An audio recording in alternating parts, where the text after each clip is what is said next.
Tonight on The Breakdown, we talk Super Rugby Trans-Tasman with former Wallaby Drew Mitchell and discuss Australia's bid for the 2027 World Cup. 5 into 3 doesn't go, so who will play first 5 and fullback for the All Blacks? And just who will be the next chairman of New Zealand Rugby? We bring you the result.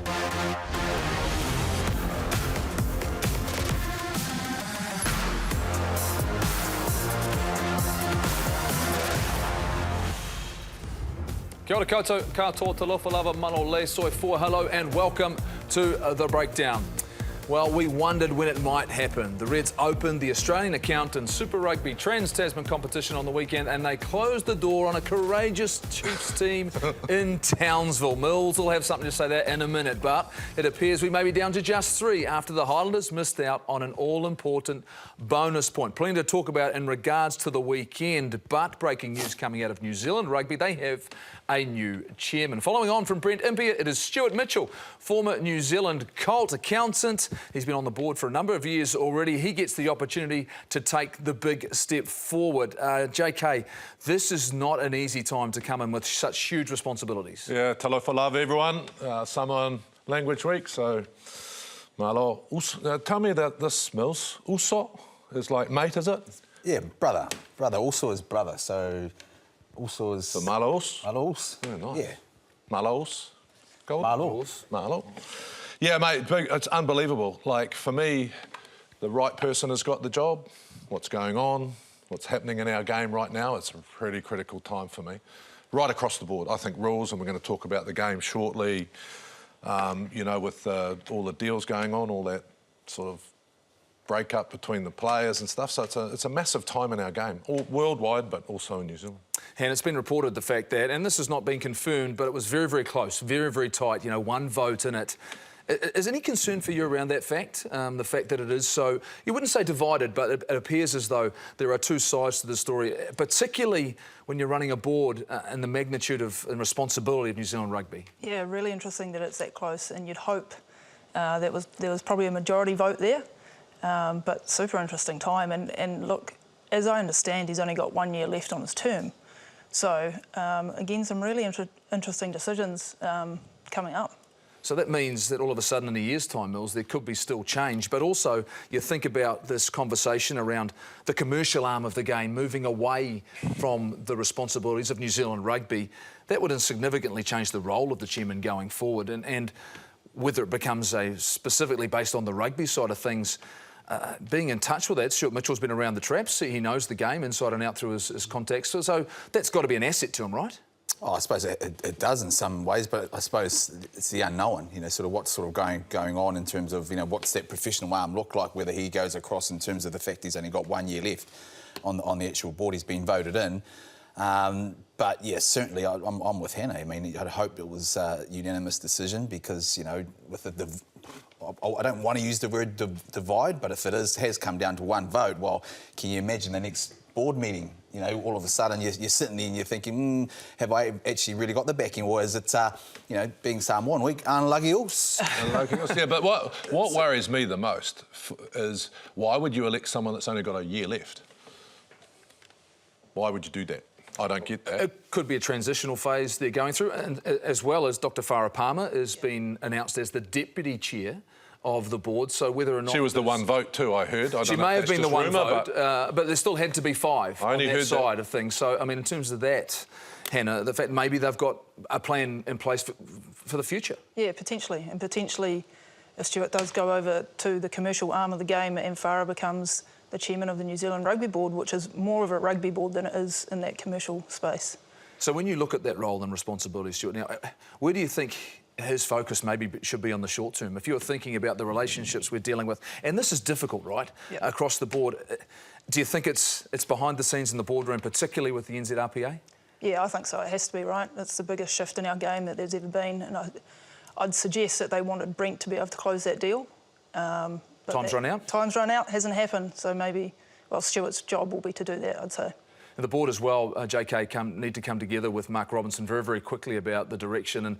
And of course, conversations have been ongoing, and you don't want to talk about it on the show, but in regards to this Silver Lake relationship, it appears as though they've come back together and the conversations are continuing and ongoing. And you like the fact that it hasn't been played out in the media anymore. Yeah, no, I'm very happy about that, so I'm not going to talk about it because I was critical of it being in the media, so I'm not going to talk about that. But I think the interesting thing about the board for me is that have we ever actually spoken about the board? Has this board ever been this dominant? I can't remember during Steve Chew's era the board being this dominant in the decision making. So is that a sign of the times that things are actually changing? There's a bit more board direction, because most of the other boards you don't hear from in other businesses, you just hear from the CEO. And I think that Mark Robinson should be making the decisions, not the chairman, because that's his role. Now, the chairman and the board's role is to oversee and advise, but I'm not seeing a lot of that lately, which is very, very interesting. And I'll hope the new chairman comes on next week, because I'll be very interested to know whether he'll try and do another mandate for another 4 years, because I wouldn't accept chairmanship for just 1 year unless it was very clear. So he could become like the arch enemy around this current deal, right? Or he comes new chairman, or someone's going to be crying, isn't the deal, aren't they? Or he comes in and does an outstanding job in a year. He's done everything he wanted to achieve in the position. He closes all the deals, everyone's happy, and away we move on. We still congratulate him because he has obviously been a servant of the game. He's done enough to get this opportunity, and he's been well supported at home as well in his province of Canterbury. Well, controversy still follows the game from time to time, and Mills wasn't happy on the weekend when Damien McKenzie, there he is, still trying to smile. That's the see-through smile. When Damien McKenzie, possibly the smallest player in Super Rugby, he copped a red card. You weren't happy. Do you think it was fair, and how much did this affect their future in this competition? Look, I don't disagree with the fact that he got him on the chin. Okay, there we are. There we've had it sort of there. Obviously, you know, went in to try and check and didn't play out. But I actually thought the transparency in terms of, you know, what you're given and the penalty that you're given. He's been given a red card here, and this is massive. This is significant in terms of the whole game. He's gone, even though he's gone for 20 minutes before they can replace him again. Now, my concern is, you know, in the final it was exactly the same thing. It was to the head, and Sevu Reece only got, you know, 10 minutes for sin binning. So which one is it? Is it a sin bin? Or is it a red card? Or does it depend on which side of the Tasman you come from and sort of who's the actual referee's boss? So, Mills, I don't think it's transparency. I think it's consistency, and I think they're both red cards. Like, if you look at both tackle techniques, they're wrong, right? Damien, and both of them probably don't have a bad bone in their body. It's just poor tackle technique. But I've been watching the NRL, and everyone's blowing up about it, especially the coaches and that. But what the NRL have done is they've gone, you touch the head, you're gone. And what's happening in our game is, maybe not. Or you go and look at Damien's, you go, there's no malice in it, but it was still touching the head. So the trouble is interpretation. If it's anywhere near the head, regardless of whether it's a mistake, you're off. Yeah. And then we know. How do you feel about it when you're watching the play, and every time you see a shot, do you think it's, I don't know what the outcome's going to be here? Yeah, but I also don't think we can take away discretion from the referee. I think they have to have that discretion, and to JK's point, just having the consistency of call. But that wasn't the only card to change a game in the weekend. I think we had something like 8 yellow cards and 1 red card, which significantly shifted some of the games in the weekend. Yeah, absolutely. And I would pick on a point where I felt someone was very lucky and very fortunate not to get one, and that was in the Highlanders game where Michael Collins gets hit by Matt Tu'umua and gets absolutely collared direct to the side of the head. And this is always a challenge. You look at that, it was a penalty offence. Yes, he might have been going down, but he's only lowered slightly, Mills. So, to your point, look, but my problem... That denied us a bonus point. We would have been still in the playoffs. No, yeah, but my problem there with both Damien's and Tu'umua's, was that Tu'umua that just did that last tackle? Their bodies were upright. To make a tackle, you should be bending at the hips and getting as low as you can. So it is a technique issue, but I think it's the consistency of the call. And I talk about this. We talk about the chairman, we talk about all these things in our game, but our game is turning mothers and kids off. So that's why NRL have done it, and that's why we've got to come down hard on it, because it's not about us, it's about the 5, 6, 7 and 8-year-olds that are playing now. And so, I reckon we just got to get back to low tackling or something. Who takes responsibility for that? I totally agree. But you can't have 1 week where it's a yellow card, another week it's a red card, and in the same week it's just a penalty. Like, surely from a referee's point of view, who was the actual boss that comes in and says, well, let's go hard. We went hard early. We went hard like the COVID thing. We said, anything on the head, you're gone. And JK, then we pull back. And you always said, the players they'll work on themselves. They'll make their changes. But I don't know if it has been strong enough to the point where maybe it wasn't the same across the Tasman. I don't know. I thought it was. But I want to change tact on this then. In fact, we've had a lot of yellow cards and red cards then. Is that why we had so many high scores? Is that why we're getting so many games that seem to be open, Hannah? And is it a better product, what we're watching now, than what we saw through Super Rugby Aotearoa? Yeah, it definitely changes the momentum and how quickly the team can catch up to that momentum, to how much damage is done when there is a card. I think, to your question around, it's good to watch at the moment. There's lots of tries, it's open. New Zealand teams have been chasing the bonus point from round one, so therefore they're kicking for territory, they're not kicking for penalties, there's less scrums, there's less contact. I'm really enjoying it.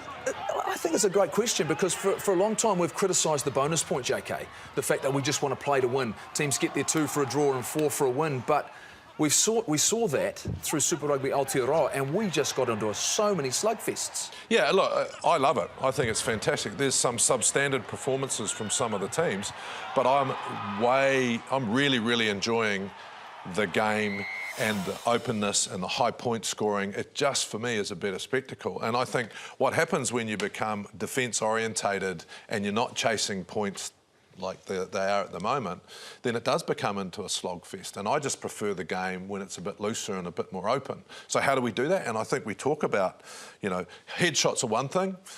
We've got to get them out of the game. But actually, how do we make it exciting? How do we make fatigue come into the game? How do we make sure that, we're seeing defensive lapses and misses through fatigue? And I just think it's a better game, better spectacle anyway.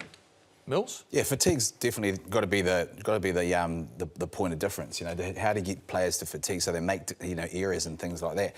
But if you look at the competition in itself, though, I mean, the New Zealand teams are chasing points because it was already done and dusted by around 1 or 2. The Aussies are out, and so albeit this weekend the Reds sort of have come back and won. But when you're chasing like that, do we really want a competition that you sort of only a few teams are in it because they're chasing a bonus point?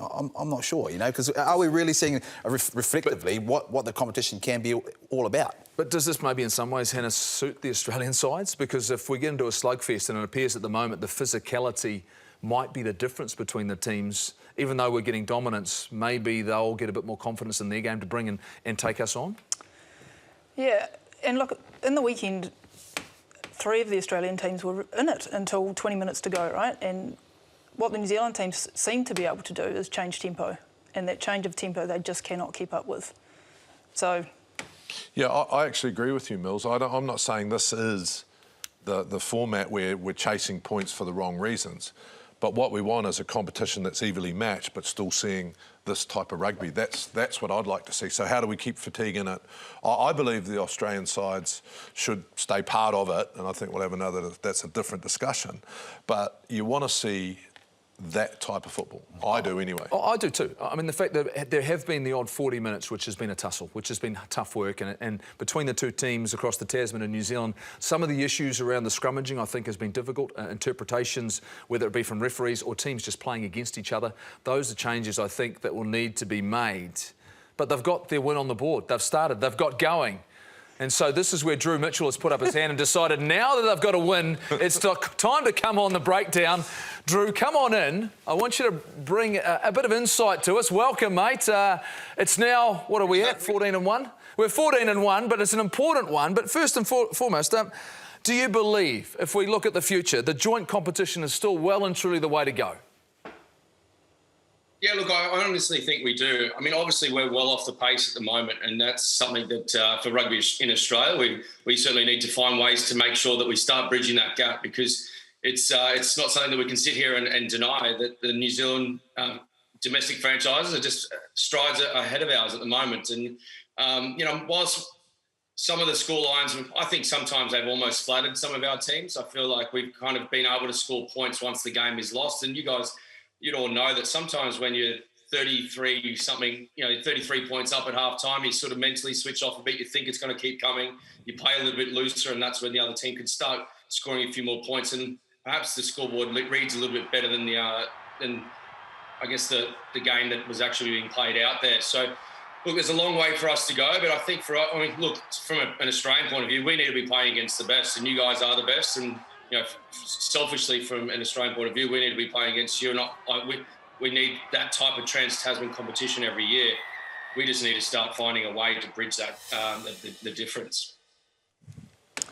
Hey, Drew, what do you reckon the major differences are between the way the Aussies are playing the game and the way New Zealand's playing the game? Look, to be honest, I think from our Super Rugby AU, where we all thought, we're perhaps in a good place to go up against your 5 franchises, is I think that the way that the Kiwi teams are being able to put us to the sword when there's turnovers, when we're poor in transition, when we make an error, where we give, we're kicking too much ball away without an outcome in mind. And when you give these teams, the quality teams, that ball, then we're seeing these, the New Zealand franchises put points on us, and then points and pressure through scoreboard, pressure through territory. Whereas we probably weren't getting that from our, in the domestic competition here in Australia. And that's, I think, probably the biggest difference is we're just not handling that change of tempo at turnovers, at breakdowns and counter-attack.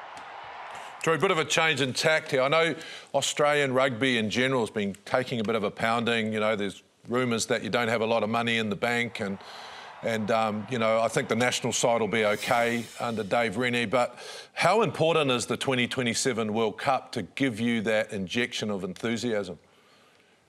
Yeah, look, I think it's massive for us. Obviously, we're doing it tough against a really competitive market here. Rugby league strong, AFL is smashing it in the juniors, and also football as well, just those winter sports. So we're losing that battle in terms of attracting kids to our game, and we really need to sort of start to broaden our horizons outside just the GPS school systems here in the major cities. And something like having a global event like the Rugby World Cup in 2027 could really help get us back on the map, and also obviously fill the coffers a little bit so we can start putting a lot more into the grassroots. I think what we did after 2003, we had so much cash after that, but we just put it all at the top end, hoping it was going to inspire future Wallabies and Wallaroos, as opposed to perhaps the model that you guys have adopted and done so really well, is put it all at the bottom and develop future All Blacks and Black Ferns. So I feel like that's probably the difference. We put it at the top, hoping it was going to filter down, as opposed to putting it at the bottom and really watching it grow to the top. So for us to be able to host it in 2027 would obviously give us another chance to get it right this time. Drew, there's so many talented players across the Tasman from the Pacific Islands. Obviously we're seeing Moana Pacifica and the Fijian team come in. Is now a really good opportunity for both New Zealand and Australia to have a joint responsibility to make sure these teams flourish?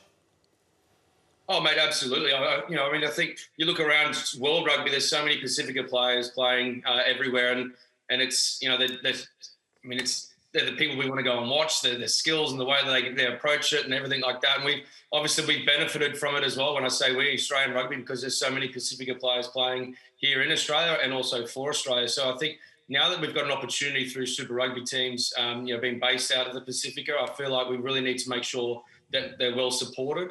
And it doesn't become a decision around finances for them. It's who they want to represent. And I feel like that's where we've got to get to. But this is certainly a great stepping stone for that, Millsy. Mate, I've seen enough of the Australian teams that think that Dave Rennie will put together a pretty competitive Australian side. Are you feeling confident that there's enough, you're seeing enough of the individuals? Yeah, look, I think obviously across the 5 teams we've been poor, but I feel like there's enough individuals standing up and playing. They're in good form. They're showing enough to at least give us some type of confidence.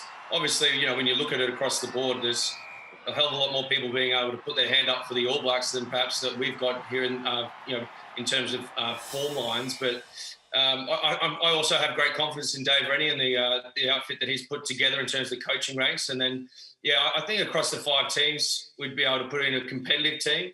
But like you say, the ability for you guys to be able to just turn the speed up at certain points when the game's in the balance, to really just turn the screws on our sides and respond is probably the most worrying side, and that's probably the biggest task for Dave Rennie to overcome for this upcoming campaign. Mate, I want to ask you a light-hearted one, mate. What are you most pleased about, in terms of the Waratahs? They're building a little bit there in terms of the talent. I know the results haven't quite gone their way, or the Force. You play for both those teams. What are you most proud of at the moment? Mate, look, to be honest, it's if I'm calling a spade, Millsy, it's tough to be proud of what's going on with the Waratahs at the moment. And I say that with respect to the players as well, because I don't feel like they've been well supported off the field for the last couple of years. And I just don't think we have the list necessarily to be competitive for, the campaigns that we're going into. But I also love the way that the Force have come back into this competition this year with a full pre-season. And I guess the ability to go with a full shopping list to go out and get some players of experience and have that good blend. So for them to kind of be in the fight and look, they've become, their identity is just a team that just doesn't go away. They stay in the fight and they grind you down and they don't allow you to play your best type of footy. So look, it is great, but I'm going to have to sit on the fence, Millsy. I love it. I love my time. You couldn't be any more perfect because that's all he ever does. That's all he does. Good on you, mate. Good on you. Blues Chiefs, whenever he feels like it. Yeah, but Millsy, I also played for the Reds, so I'm going to say the Reds. Oh, yeah, your team that's finally got a win. The other thing I just wanted to quick is the fact that we had Mertz on a couple of weeks, and I tell you what, he's obviously rubbed off on you because your answers are stretching. And how are you guys coping in the same commentary box together? Yeah, look, I like to give him the the lion's share of the microphone in commentary, but I just thought you guys would like to hear a nice accent, so I thought Mate, he just takes it. You don't have to offer it. He's going to take it, mate. Hey, it's great to have you on the show. Great to get your thoughts and really enjoying the work you're doing across the Tasman. And we can't wait for those Wallaby All Black Test matches to come around, but we've got a couple of big weekends in front of us. So thanks, mate. Appreciate it. No worries. Thanks very much. So he did sort of jump the fence. He sort of went to the Reds. I'd go to the Reds as well. Look, great to hear from him, get his thoughts. As we know, well and truly is that they will be able to put together a Wallaby side. They do it every year. They find a way to get better, and Dave Reddy will well and truly be preparing those. Ricky Swinell, she's on Sky Sport 3 commentating on the netball. Jeff McTainch is coming in. He's going to go around the world. Here he is. He's striding with purpose. Big responsibility. Big responsibility. Welcome, mate. Thanks Welcome for back. You've having been in me. the seat before, but I have. You're on the side tonight. Good to be back on the sidelines, yes. Rightio, let's go around the world. The Kiwi coach Netherlands have secured promotion to the Rugby Europe Championship after a 23-21 win against Belgium in the promotion relegation match in Waterloo. Now, the side is coached by New Zealander Zane Gardner, and the promotion to the tournament that sits below the Six Nations, it's a pretty big deal because the REC Games, they also double as qualifiers for the 2023 Rugby World Cup in France. Speaking of France, and the three-test tour to Australia is in doubt as the French Federation is balked at the $336,000 cost of travel. Maybe they should use Jetstar. And coach Fabien Galtier, he's upset at the restrictions around quarantine. He also wants to bring 42 players, but of course the top 14 clubs only required to release 35. Aussie rugby bosses say they'll do whatever it takes to ensure that this tour goes ahead. One of the greats of the game in the north, former British and Irish Lions coach Sir Ian McGeechan, thinks Pat Lam should be a contender to replace Eddie Jones as England's next head coach. And Lam, of course, played for both the All Blacks and Manu Samoa and had a successful club career in England. He's led the Bristol Bears pretty successfully to the top of the table in the English Premiership. What do you reckon, JK? Should Pat Lam be the next England coach? Done a great job. He's done an amazing job. I wonder if he'll take Stephen Luatua and Charles Piatel with him. All I can say is that Moana Pacifica, aren't they interviewing coaches at the moment? Wouldn't he be a great candidate to I don't coach think them? they'd match the £700,000, would they? Well, if they found the money. No. Wouldn't he be a great person, Mills, to come back and coach that team in the future? Yeah, it could be ideal in terms of the English job. Eddie Jones has got that sewn up, but I'd love to see the English actually produce one of their own. I think the last English, coach that came out was Stuart Lancaster, wasn't it? So didn't go so well. No, but, it'd be great for a union like that to have someone from over there. Yeah, I tell you what, I'm fascinated to see what happens there, as always. Fascinated to see where this competition ends up with just 2 rounds to go. I'm talking about Super Rugby Trans-Tasman. So here's the table as it stands right now. OK, so I'm going to throw another spanner in the works. This is what we've got, and of course the Blues, the Hurricanes and the Crusaders are reality probably the 3 teams in competing for this competition. Not forgetting, though, the fact the Blues have got to go and take on the Reds this weekend, so that's a significant Mate, they're on top of the table. I know they're top of the table, OK. But I love that one there. Leave that on. OK, no, we're not going to leave that on, because I'm going to throw you another couple of tables. This is a table, if you'd taken all of the points from the start of the season, the combined across their 2 rounds, our 2 rounds, and this Trans-Tasman competition, the Crusaders, Reds, Blues and Chiefs would be the top 4, and then the Brumbies would be in the running. So then if you look at the form there and who's significantly disadvantaged there, of course the Hurricanes and the Highlanders as well, competing for those top spots. That is ridiculous. No, give me a chance, because I'm going to go the 3rd table, and this is the way I think it should have been, because this would have created just a full 1 round robin. 9 games. You took the results of the 2nd round plus what's happening right now, and this is how it would have played out, and the Reds and Brumbies would have still been a shot to make the playoffs. And that's what's missing for me, JK. Nothing's changed, mate. It has changed. They're all at the Reds bottom and we're all at the top. could make up ground. But they could make up ground. The Force, the Rebels and the Waratahs wouldn't be in the picture, but Mills, and this is one of the things about this competition you said right from the start, you can't make up ground. You know, once you're out of it, you're out of it. The fact that, is it a little bit disappointing in reality with 2 rounds to go?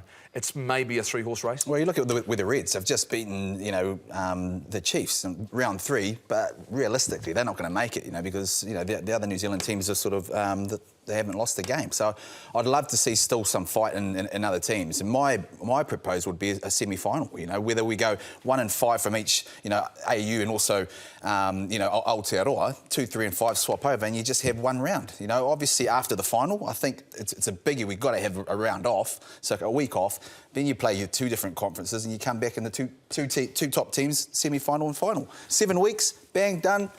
Best team wins. You thought that all up in the car on the way here? Or just sitting in the green room? No, I just wrote it down here. You just wrote it down here? But how do you look at this is the fact that what we're seeing right now is that obviously New Zealand teams have been dominant.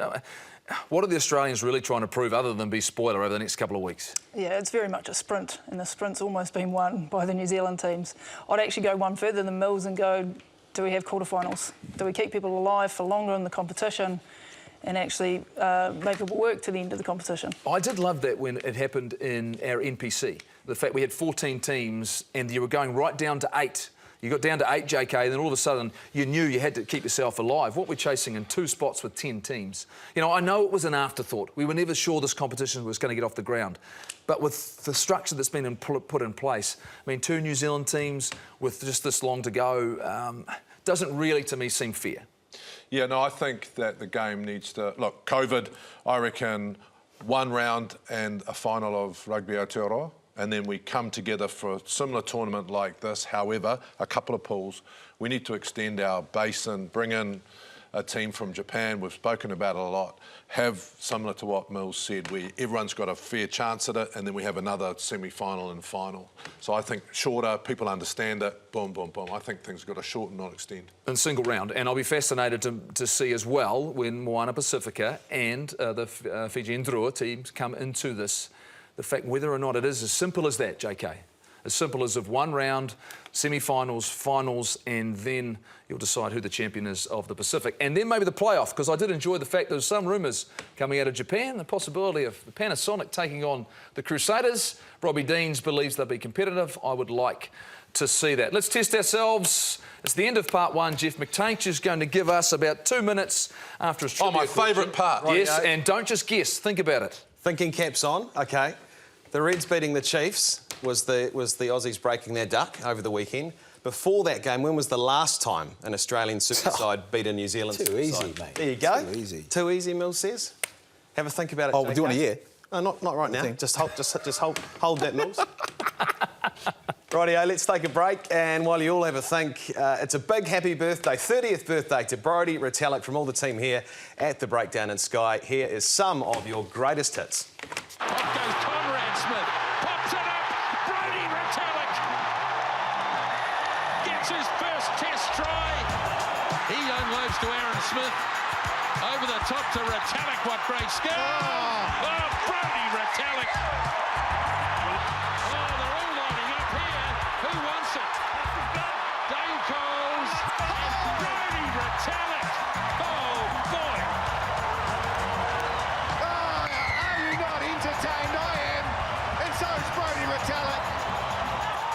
He delivers the pass to Barrett. Here's Retallick again. Oh! Kidding me! You are kidding me! What a player! Oh, why not?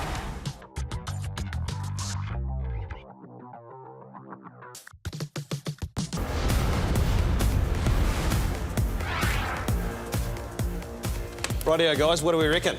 So before the Reds' victory over the Chiefs on the weekend, when was the last time an Australian team beat a New Zealand super side? Mills is super confident here. He is so super No, mate, confident. I'm just going to throw something out there. Was the Chiefs Brumbies in 2020? Okay, that's your take. Do we have any other? No, I'm with Mills. Oh, so that was before. That's what I had written down. Was that before the pandemic? I was wrong. What do you reckon? The pandemic? Yeah. Is it before Okay, the Chiefs Brumbies. What do you reckon, Hannah? You got an idea? No idea, but I'm going to go 219. 219. Pre-pandemic. Okay, and what about you? Oh, I thought it was didn't the Highlanders get knocked out in the quarter final? Well, you've said one of the team. You've said the Highlanders. The Highlanders, they got beaten. the Highlanders, but it was. Which was hard for me to say because it's the last team I didn't want them to It lose. was last year, and it was this game. The Highlanders against the Rebels under the roof in Dunedin. Dunedin. There you go. Oh, mate, you should have backed yourself, mate. What year was that? Week after. It was the week Last after. year. It was the week after Mills. I've just been given the old. It was You the were week close. after Mills. You were right there. But I blocked these losses out. To be fair. Back yourself, mate. Come I on, was back yourself. probably. You don't remember this at all. Hey? No, I don't remember. This happened, Goldie. It did We happen. lost to the Rebels in Dunedin. What a difference a year can make. I reckon. What a difference a year can make. Absolutely. Well, what happened last week? I decided I'd just throw it out there when we were talking about who was the greatest Super Rugby player of all time, and you guys jumped on it. Jumped on me. I decided it was Richie Mo'unga. I thought maybe he had earned enough, and actually one of our leading papers decided that they would put out a poll, and you decided it was Dan Carter and Richie McCaw was second, and I'm not going to argue with that. Their form absolutely outstanding through the course of their Super Rugby career. So I woke up this morning, decided, what do I want to chat about tonight? 5. Does it go into 3? I want to discuss who it is. It's 10, 15, and the outside back reserve for the All Blacks this year.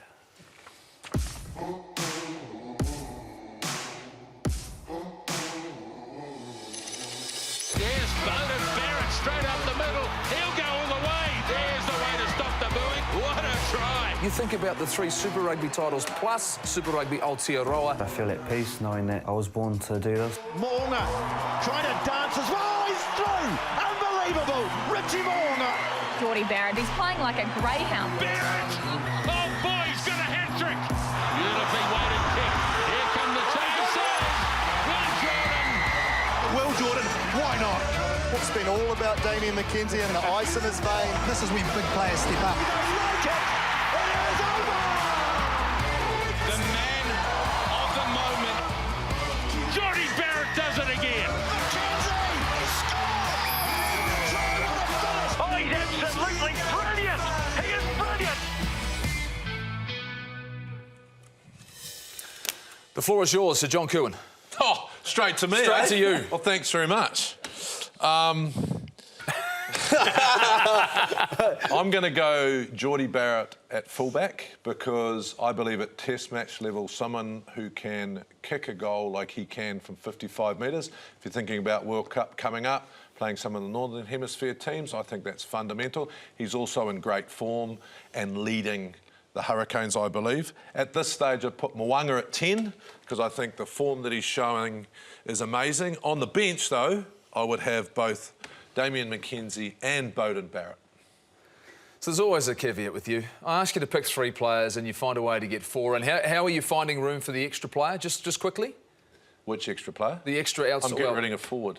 Oh, you can't get rid of a forward. We need those. Yeah, no, well, why? I mean, you've got Scott Barrett that can play 6 and you've got so many guys who can play 6, 8 and lock. So we're just out of back. OK. All right, Hannah. Is he making any sense or have you got a different point of view?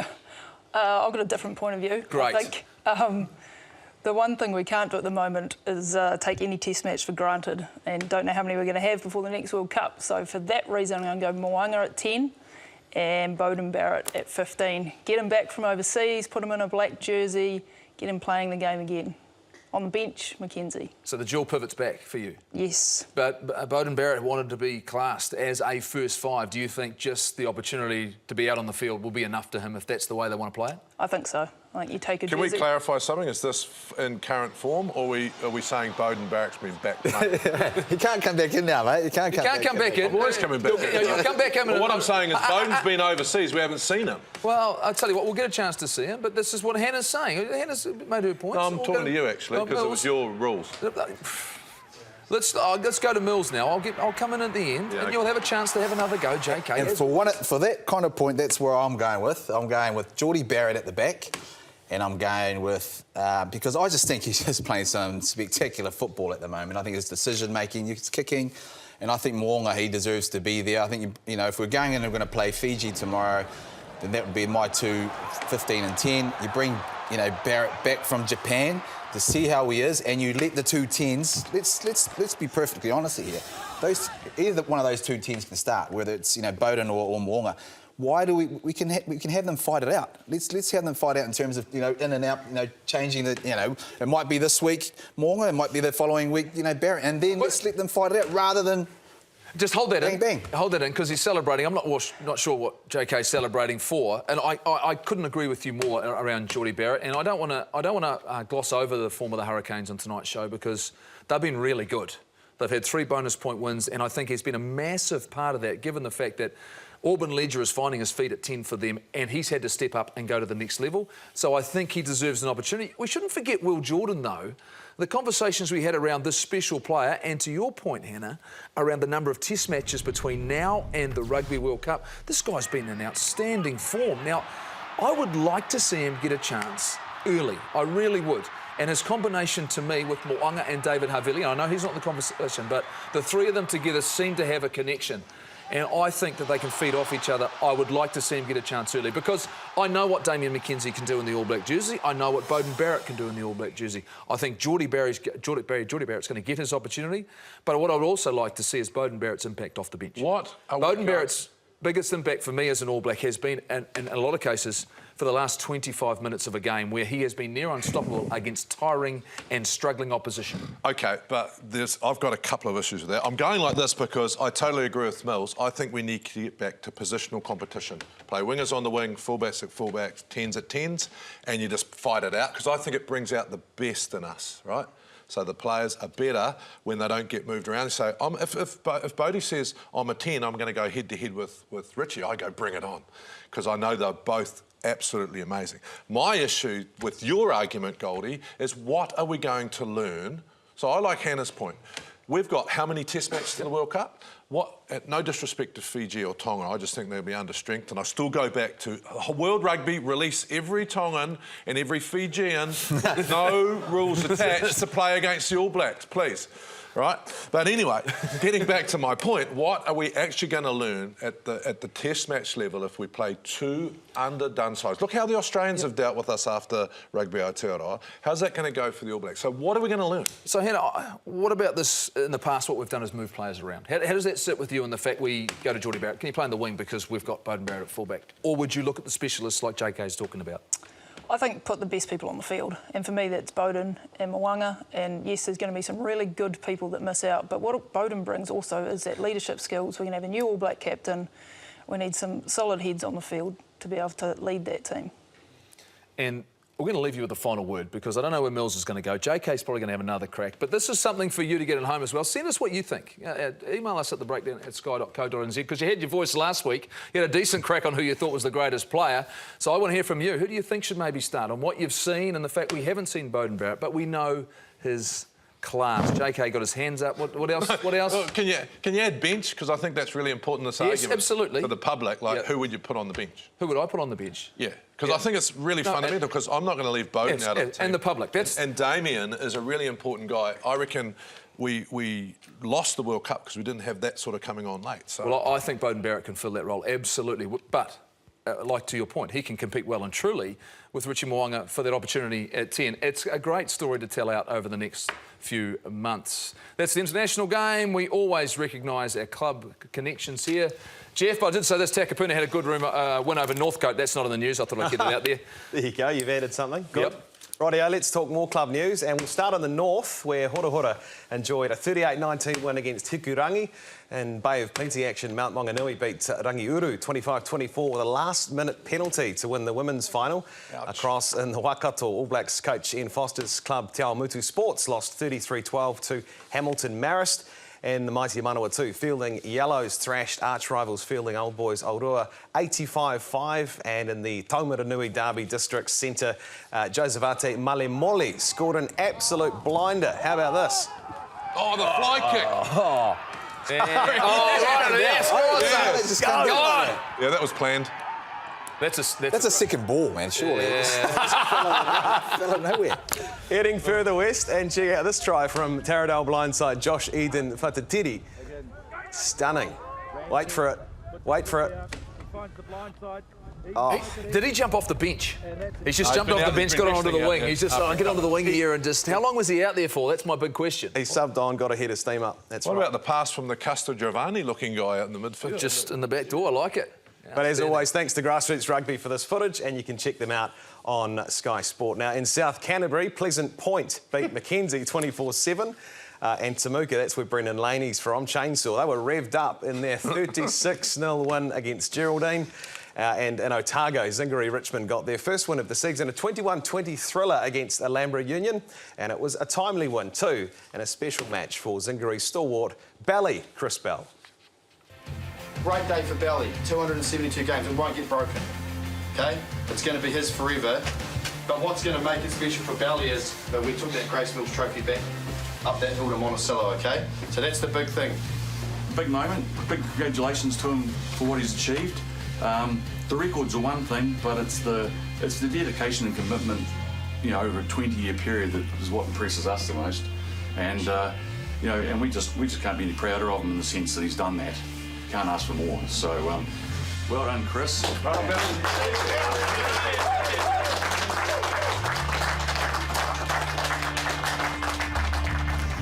So I'm from Zingari Richmond down here in Dunedin. We were established in 1932. I started playing Colts for Zingari Richmond when I was 17. Made my debut in 2002 for the Premiers. Just a great family environment at the club. You can't beat it. Once you get in, you can't get out really. You just don't want to leave. Big day. A day's kind of been looking forward to for many years. Probably from about his 200th, he kind of knew that this was a possibility that he'd be able to get to it. It's not necessarily that he's been super fit, it's more that he just never had an injury. He's injury-free. He's just, you know, obviously been able to take the knocks and just carry on like that way without actually drawing on injuries, and that's just kept him going the whole time, really. So he complains from about Sunday to Thursday about how sore his body is, and then just comes right enough to play on a Saturday. But his theory is if he can walk, he can play rugby. So we just got to stay. All we got to do is just lock out and stay strong. We win our ball, we're good. That's 40 more minutes of that, let's put them away. Yeah, I'm proud of the achievement, yeah. To be even mentioned in the same calibre as some of these players that have played 200 odd games is pretty special. I mean, you don't play your first game to think that you're going to make it here, but yeah, to get here in the end, that's pretty good. You play the game for the love of the game, really. Stick with it. It's a fun game. You meet people, lifelong friends, all over the world now. I mean, to run out on the field with Nehi Milner-Skudder and World Cup winning All Black, I mean, that's pretty cool.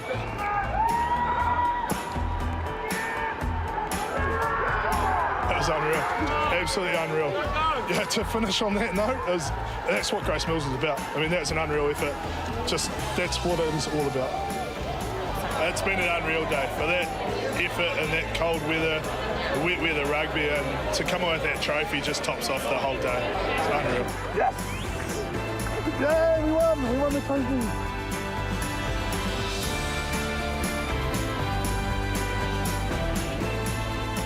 So this trophy's named after Grace Mills. She's an absolute legend of our club. She used to yell out "go low" because tackle sounded like tickle on the sideline. So every time the Zingari Prems played, or Colts or seniors, she was there on the sideline, and yeah, it was unreal support from her. And yeah, this is the memorial that we all want to get hold of. So one of our big trophies. Yes. Him being a part of this club is so special for us, and it means so much. I reckon that we may have even fallen over as the Premier side. Without him, very proud.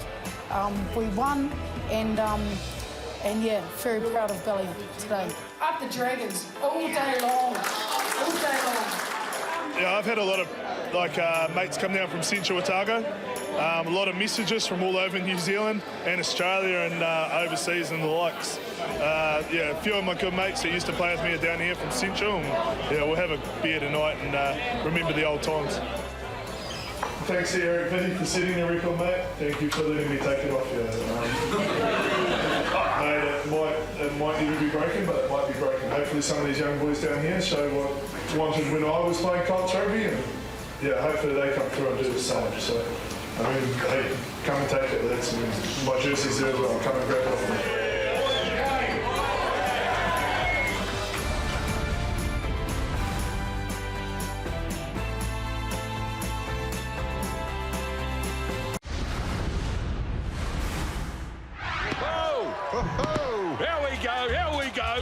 Round 3 of Super Rugby Trans-Tasman, and it was all about the boys. Look, it's up to the boys. Some of the boys were pretty big boys. Those boys and the boys with all these boys. The boys. Too many boys. We've got some pretty big boys coming in the next few weeks. Look at this, though. I think you have to say he's got some of the best chops in the competition. He sure does. And who does he remind me of? Let's whack his top off and put a gold chain and some earrings on and throw a blue tiger print shirt on him and now a blonde fringe and a tiger. Oh, yeah. Dead ringer for the Tiger King. I knew it. That's quite outstanding, actually, isn't it? Jason Holland was caught watching the Friends reunion. Were Ross and Rachel on a break? Phil's put Ken Laban on the spot. They're dancing here. Oh, yeah. That's outstanding. What's that, a floss? You've got no idea what a floss is, do you, Ken? That guy sure does, though. Wow. The Aussie commentators thought Mwanga was beautiful. He's got beautiful hands. Beautiful hands. Lovely hands. Beautifully done. Beautiful offload. Beautiful little kicking game. That's beautifully lovely to watch. There was a real good poo-kana in Wollongong. Nana would have been gutted her grandkids can't spell Crusaders. Mertz got a bit roughed up. So much so he didn't even know who was playing. As soon as Richie McCaw hit that ball... Richie McCaw? What? Turned around going out to sea and he was right in... You're going out to sea, Mertz. And that was off the ball this week. Whoa! Here we go, here we go. We're always going to get Mertz in there. Can't help himself. Outstanding. A lot of things that we had to talk about through the course of the season. Clayton McMillan, big changes he's managed to make at the Chiefs, turning their campaign around from last year. Obviously, Scott Robertson. We talk about Tony Brown. The reason we're bringing these guys up, we're talking about coaches, and we thought maybe just for the last few minutes here, we'd talk amongst ourselves to you about the coaches that maybe have big influences on us. And I always like to start at the head of the table. He's down there, Sir John Kirwan. I mean, who had the big influence on you? I'd just like to congratulate Chris Bell again, 291 games, what a legend. That was awesome, great story too. My dad, and then Eddie Colessi as I was a young person, but John Hart completely changed my life. Picked me out of third grade as an 18-year-old, had the confidence in me to put me in the top side, and I was a butcher boy from Onehunga, and I've lived all around the world and just had an amazing life because I got an opportunity. How much of that is about what happens off the field? When you first meet those coaches and they come into your life and your environment? Well, I was absolutely packing. I was so nervous going in and so nervous playing, and John Hart really simplified it for me. He just said, all I want you to do is keep the ball alive, so just stay on your feet. So all of a sudden I'm thinking about, I've got to do this, got to do that, and he just gave me one thing to do, and I thought, well, I can do that. And so it really took the pressure off me. And then once I got out there and saw, I'd gone from Marist third grade to Eden Park, and back in those days people used to change ends. I thought, man, I'm home. I love this place. Hannah, for you? Yeah, a couple. So Daryl Suasua on my international game, he picked me out of Dunedin when I was eating far too many pies and a few too many beers, I think. So he was the biggest influence on my international career. But my first ever coach, James Gibson, Gibbo to his mates, was actually a student at high school with us, and women's rugby wasn't really a thing back then. And he put together a team and got us playing, and it was about 3 games a year, but that was where the passion for rugby certainly started. For you, Mills? For me, I suppose when I look back at my early childhood, it'd probably be, when I was third form and I had an under-15s coach, his name was Mr. Soper. I had holes in my boots, and he went out and purchased me some new boots. You know, although he wasn't technically the greatest coach, I think he cared a lot. Unfortunately, he was my maths teacher, and they were Ford's boots, so I had to ask him for the receipt to go to the warehouse and get a new pair. So he was very influential. But I think if you look at when I was in the All Blacks, and you know, Ted was obviously great, but I think Smithy, Wayne Smith, fantastic coach, fantastic off the field, and like yourself, Smithy, JK, all he sort of wanted you to be was, you know, to be the best in the world. And how he's not a knight, I'm not sure, mate. So there it is. I'm vouching for him. He's a great man. Yeah, look, coaches have a profound influence on your career. They absolutely do. And look, I was lucky enough to play for someone who changed the game with the All Blacks and Laurie Mains, and then what John Hart was able to teach me through that professional era early on. But for me, it was Gordon Hunter. Of course, my father was a big influence when I was growing up, and he sort of taught me the game. But Geordie Hunter, when he came down to Invercargill, knocked on the front door and didn't speak to me, spoke to my parents, and they could tell right from that moment that he would look after me and he would care. Tell me that story. What did you say? Get out of the way, son. I want to talk to your parents. Excuse me, lad. No, I want to talk to your parents. And I didn't. And he was about 6'4" with a glass eye, and I didn't know which eye to look onto. And he just strode on past me and sat down, and I just listened. But it was more about when you got there, and I still had to go and prove myself. But what I got was someone that was always behind you and backed you, and created an opportunity for us to go out and play the way we could play down in Otago, which I obviously wanted to do as well. Keep the ball alive and don't make any tackles. I'm pretty sure he told me that. I succeeded in the second one. Of course, there's big games coming up this weekend. We've got tickets to give away. It's Dunedin, it's Christchurch and Hamilton. Now, remembering that is on Sunday afternoon. Email us at thebreakdown.co.nz which game you would like to go to. Jeff? Bring us home. Rightio, notice sport time, folks, and I can tell you that Papa Toi Toi are celebrating their 75th Jubilee this Saturday. The South Auckland Club take on Ponsonby Ponies at home at their Papa Toi Toi Rec, and there's a big old Jubilee dinner planned for the evening as the celebrations will kick in. The club is, of course, the home club of former All Blacks prop Charlie Faumuina. Righto, let's take a look at Sky Tipping, and where everybody is on the table at the moment. Kane Hames out in front ahead of Kirsty Stanway and TJ there in third.